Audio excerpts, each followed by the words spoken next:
Hello दोस्तों, स्वागत है आपका मेरे चैनल पे फिर से।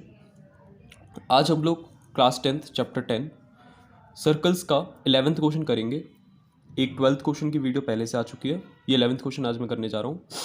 तो सर्कल स्टार्ट करने से, सर्कल का ये क्वेश्चन करने से पहले हम 2 मिनट सर्कल का रिवीजन कर लेते हैं कि सर्कल चैप्टर किस बारे में है। तो सर्कल चैप्टर पूरा टेंजेंट, दो थ्योरम और इसके अलावा कुछ नहीं है।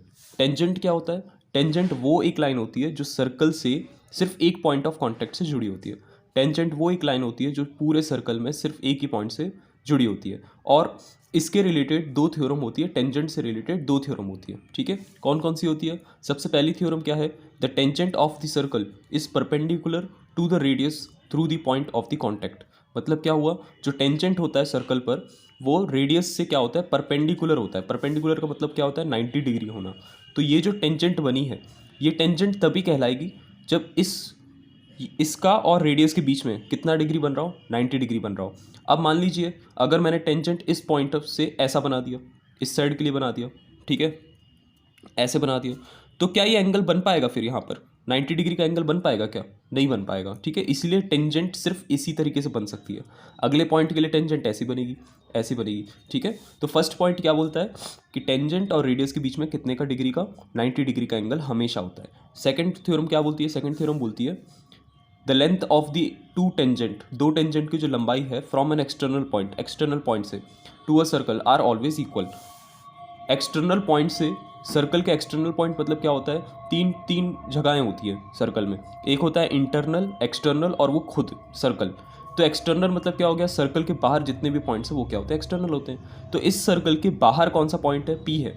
तो अगर पी से मैं दो लाइन ऐसे बनाऊं कि वो टेंजेंट की तरह एक्ट करें, दो लाइन ऐसी बनाऊं कि वो टेंजेंट की तरह एक्ट करे, कि ये वाली लाइन परपेंडिकुलर हो और ये वाली लाइन भी क्या हो, परपेंडिकुलर हो, तो ये दोनों टेंजेंट अपने आप क्या हो जाते हैं, इक्वल हो जाते हैं। ये दोनों टेंजेंट अपने आप क्या हो जाते हैं, इक्वल हो जाते हैं। तो A P is equal to B P, A P is equal to B P.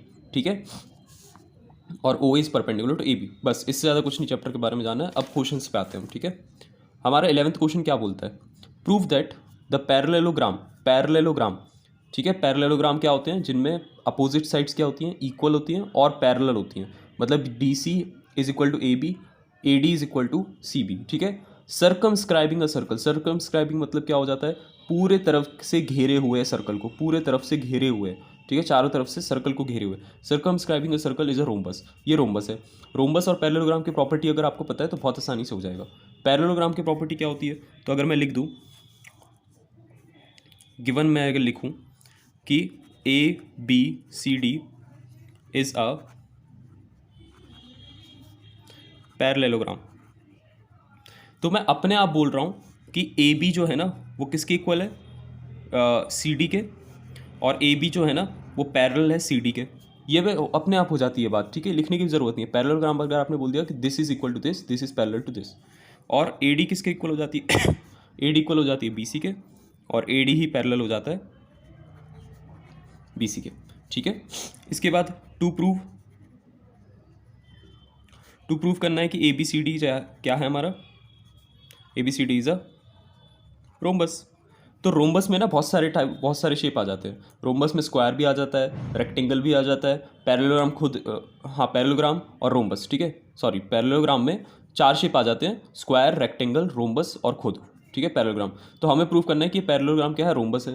तो रोम्बस में क्या रहता है, रोम्बस की प्रॉपर्टी क्या रहती है, हमें प्रूफ क्या करना है एक्चुअली में।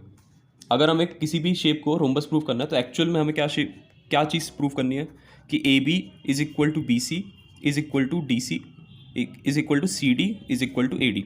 हमें ये प्रूफ करना है एक्चुअल में। अब इसको कैसे करेंगे? अपोजिट साइड्स तो देखो पहले से इक्वल है, हमें बस क्या कर देना है, एडजेसेंट साइड इक्वल कर देनी है। अपोजिट साइड्स पहले से इक्वल है, हमें सिर्फ एडजेसेंट कर देनी है, जो ये लगी हुई हैं एक दूसरे से ऐसे लगी हुई हैं, इन्हीं साइड्स को हमें क्या कर देना, बस इक्वल कर देना है।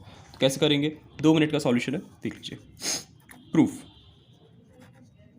हम ये जानते हैं कि कभी भी कोई भी सर्कल के एक्सटर्नल पॉइंट से अगर कोई दो टेंजेंट ऐसे जाती हैं तो ये दोनों क्या होती हैं, इक्वल होती हैं।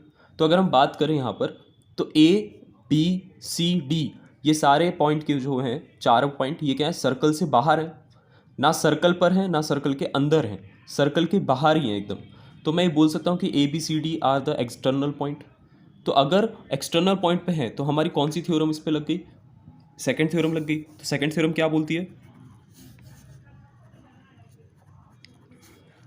The length of tangent from N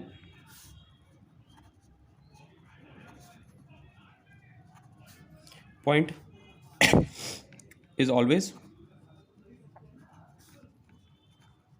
equal. ठीक है, मतलब कि ये दोनों टेंजेंट क्या होंगी? इक्वल होगी। इसका मतलब ए से कौन से टेंजेंट गई है? ए पी और ए एस। बी से कौन सी गई है? बी पी और पी क्यू। सी से कौन सी गई है? सी आर और सी क्यू। और डी से कौन सी गई है? डी आर और डी एस। ठीक है, तो मैं यहाँ लिख दूंगा कि फॉर ए कौन सा? A P is equal to B P, oh sorry A P is equal to A S. अब एक चीज़ यहाँ पर बहुत ज़्यादा ध्यान देनी है, बहुत ज़्यादा ध्यान दो। आपने क्या लिखा है? A B, B C, C D, A D. ठीक है, तो ए बी कैसे बनता है आपको ये ध्यान रखना है, ठीक है, वरना आप गलत कर दोगे। ए बी कैसे बनता है? ए बी बनता है ए पी और बी पी को प्लस करके। तो आपको इसको कैसे लिखना है? देखो, आपने ए पी लिखा जैसी, तो आपको ठीक उसी के नीचे किसको लिख देना है? बी पी को लिख देना है। अगर आपने ए पी लिखा तो ठीक उसी के नीचे किसको लिख देना है? बी पी को। मतलब क्या है, एल एच एस में अगर लेफ्ट हैंड साइड में अगर ए पी लिखा है तो आप गलती से भी ना उसका दूसरा पार्ट राइट हैंड साइड में मत कर देना, क्योंकि लास्ट में हमें इन सबको क्या करना है? प्लस करना है। लास्ट में सबको प्लस करना है। तो अगर ए पी यहाँ होगा और बी पी वहाँ होगा तो ये दोनों प्लस नहीं हो पाएंगे एक दूसरे से। ठीक है, प्लस तभी होंगे जब ये एक ही साइड पे होंगे, तभी एक दूसरे से जुड़ के ये ए भी बन पाएगा। ठीक है, तो हमें इस चीज़ का विशेष ध्यान रखना है। ए पी अगर लिखा तो उसके नीचे बी पी हो गया। बी पी किसके इक्वल होगा? बी पी किसके इक्वल हो जाएगा? या ये हो जाएगा फॉर बी। ठीक है, हम ये थ्योरम हर में लगा रहे हैं। B P is equal to हो जाएगा पी क्यू। ठीक है, ये पॉइंट ऑफ कॉन्टैक्ट। फिर आता है क्या? इसकी बारी आती है सी डी की। तो इसमें क्या कर देंगे हम? सी आर अगर लिखोगे आप, तो सी आर अगर लिख रहे हो तो उसके साथ साथ डी आर भी लिख देना है, उसी के नीचे लिख देना है, ठीक नीचे डी आर लिख देना है। तो क्या हो जाएगा? ये हो जाएगा फॉर सी और ये हो जाएगा फॉर डी। ठीक है, तो सी आर किसके इक्वल हो जाएगा? सी क्यू के, और डी आर किसके इक्वल हो जाएगा? डी एस के। लास्ट में आपको क्या कर देना है? इनको इक्वेशंस दे देना है कि इक्वेशन फर्स्ट, ये सेकंड, और ये थर्ड, और ये fourth equation, adding all equation. हमें क्या मिल जाएगा? A P plus B P plus C R plus D R is equal to A S plus B Q plus C Q plus D S. अब simple सा है, क्या हो जाएगा? A P plus B P क्या हो जाएगा?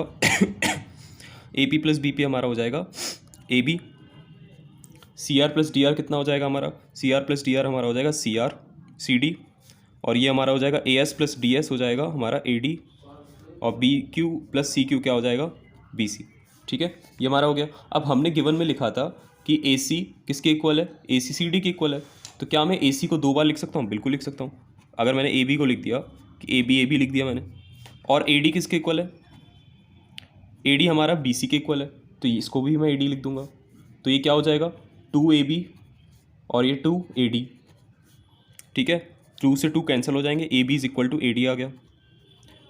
बस यही तो प्रूफ करना था, ये वो प्रूफ हो गया। इसका मतलब सब चीज़ क्या है? एक दूसरे की इक्वल है।